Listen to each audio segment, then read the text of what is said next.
Hi, everybody. I'm Gloria Moraga, and this is the Political Woman Podcast. How are you? Please subscribe. I'll tell you why later.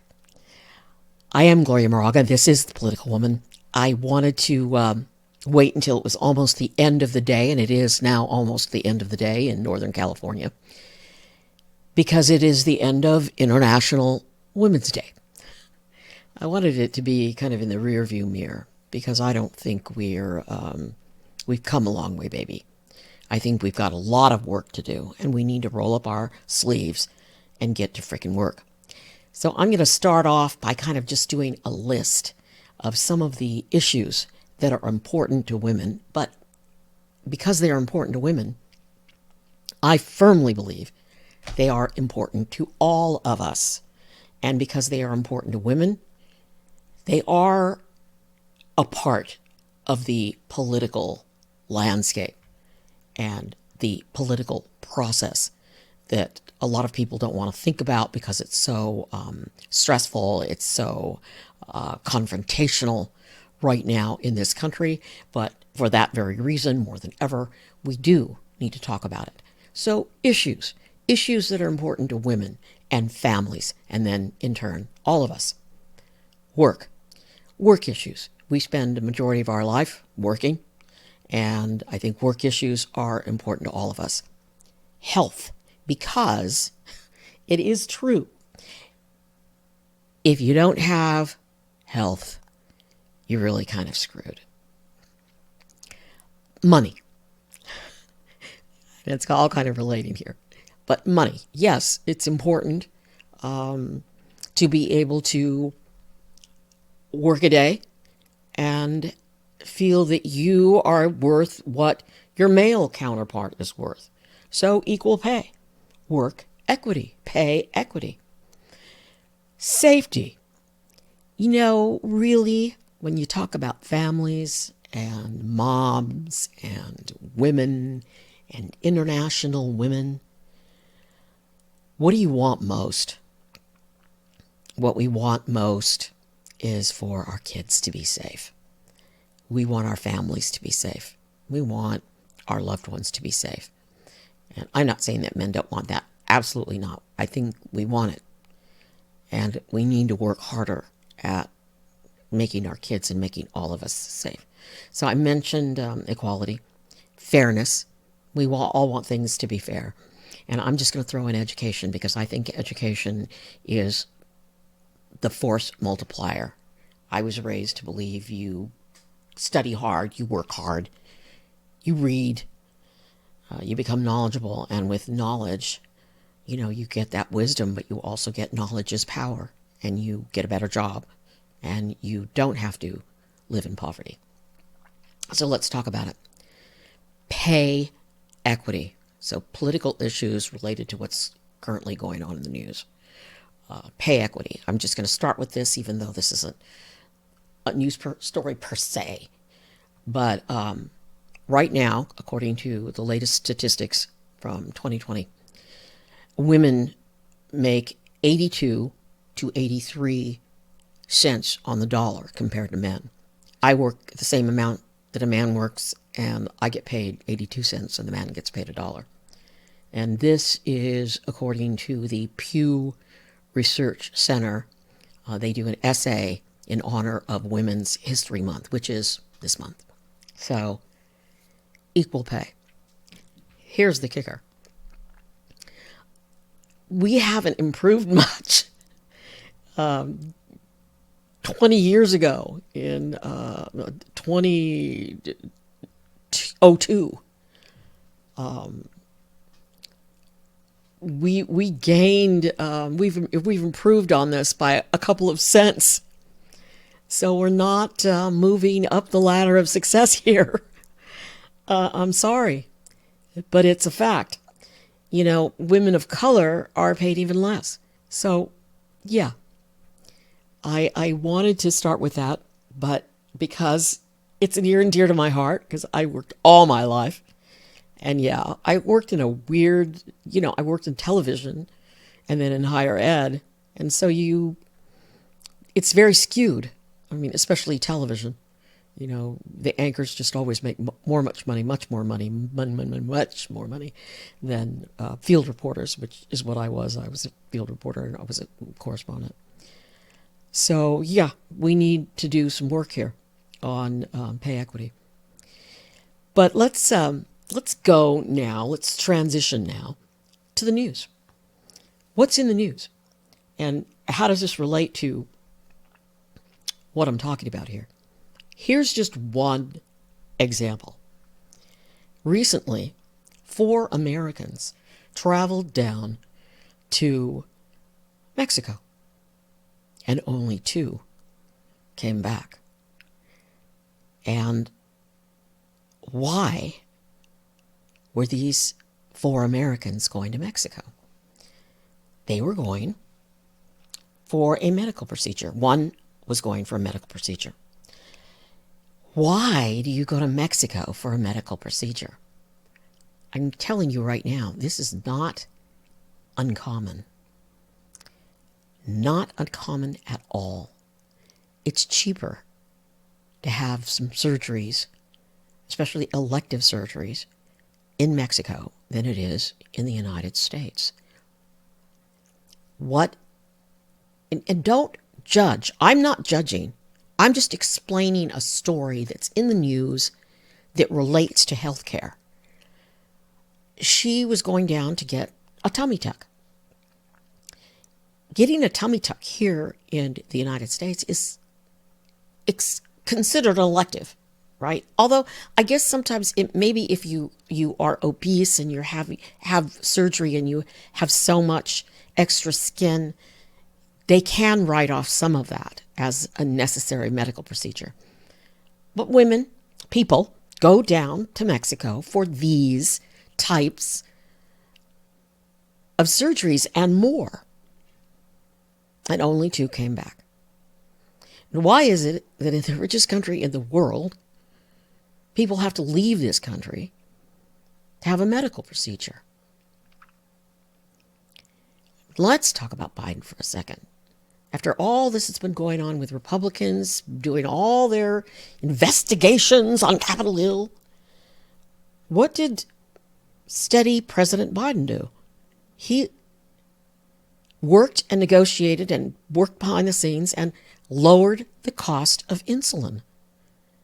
That's huge. That's giant. And that's what we need to consider, and that's what we need to look at. I'm not going to go into abortion rights, although I have in other podcasts and other broadcasts, and I will again. There's a whole another big podcast I've written on this and the Supreme Court and what's going on with states' rights, the Supreme Court, and medical privacy and voting rights actually too. So this is a whole nother story, but I wanted to give an example of health and safety and what happened to these 4 people who were just going down for a medical procedure, and now 2 are dead. And I guess they're searching for the killers. Good luck. Honestly. Just unbelievable. Since we're talking about International Women's Day, what the hell is going on in Iran? Girls being poisoned. Girls being poisoned. I can't imagine the horror for the parents in Iran. I can't. It's beyond comprehension. I have a daughter. I have a granddaughter. I have a grandson.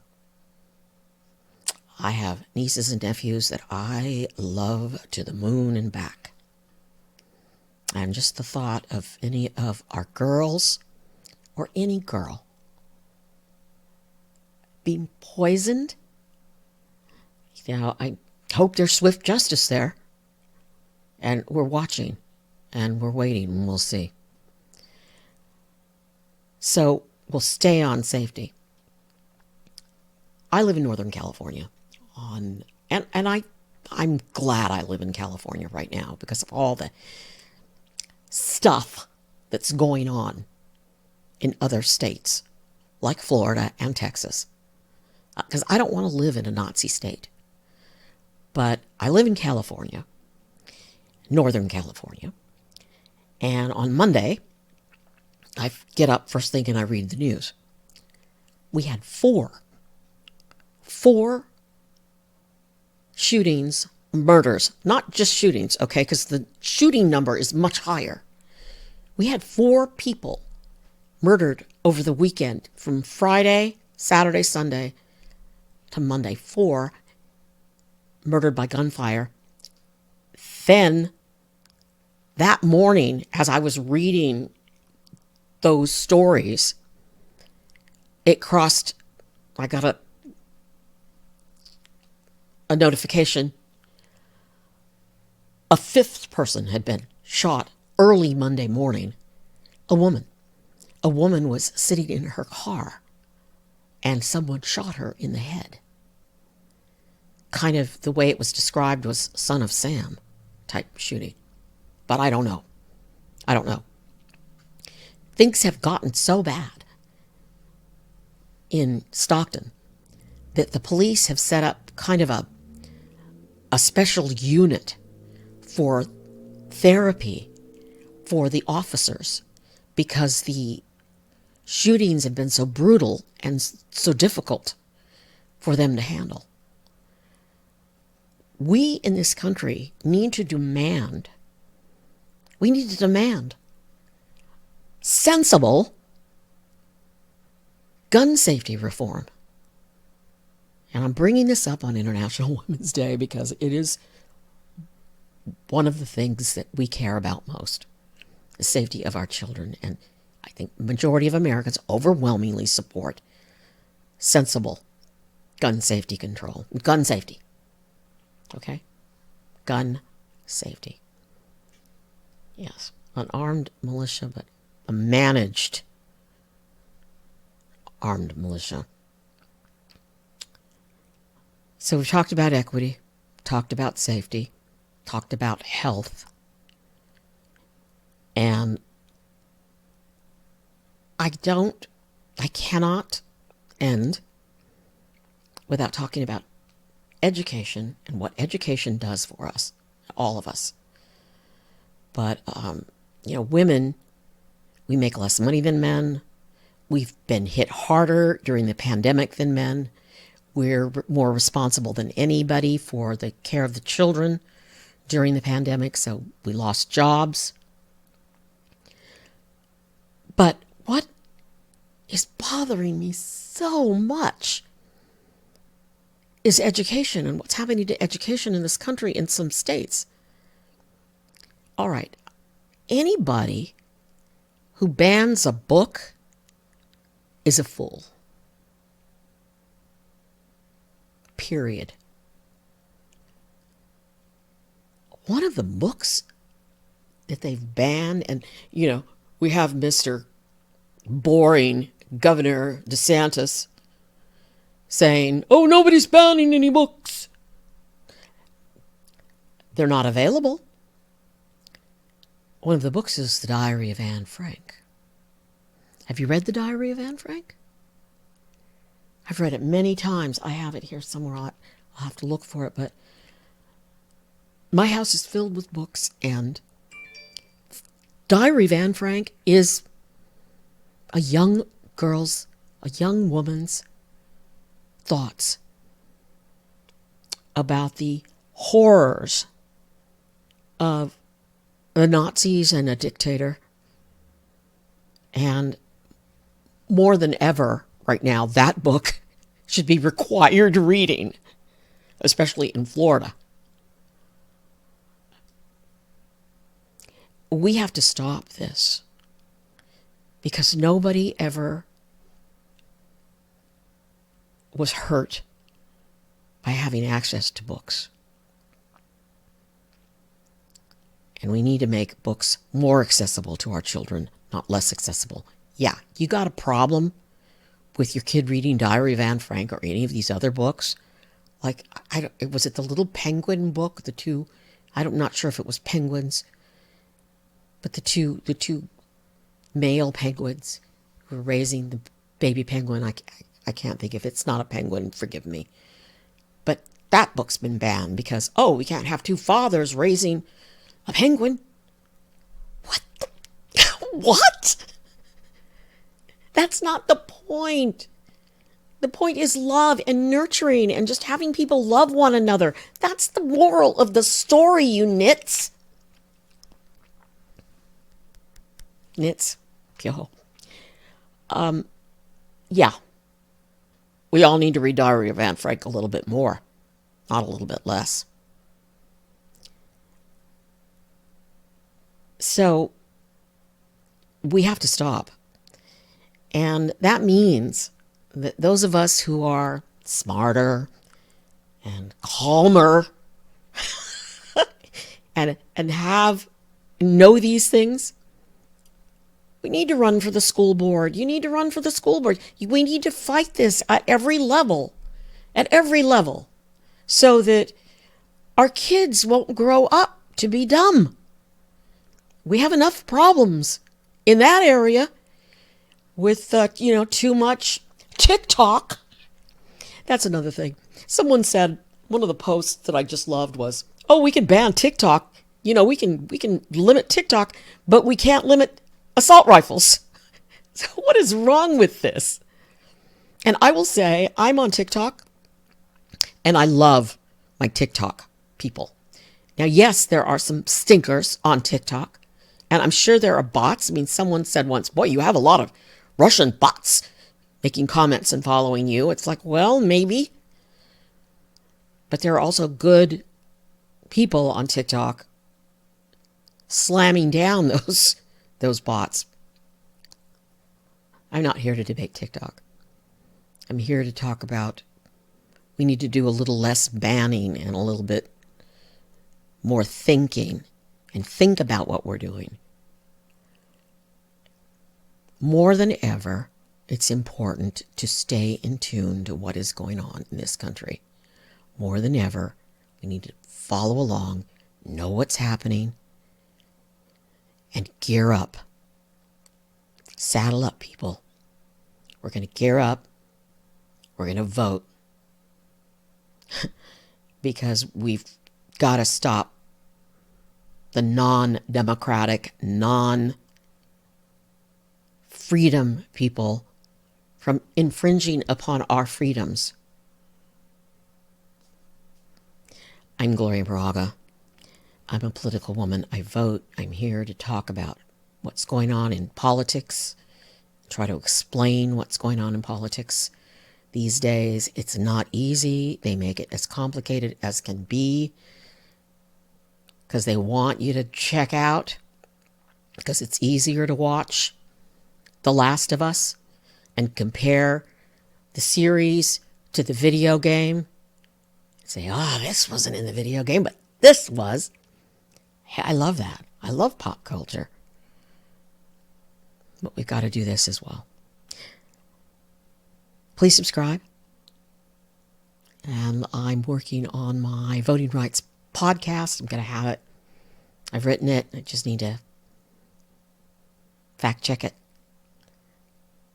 I'm a political woman. I vote. Please join me. Please subscribe. Be safe.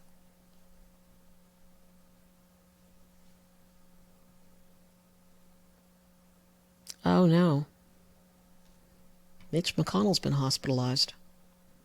We're going to see about that.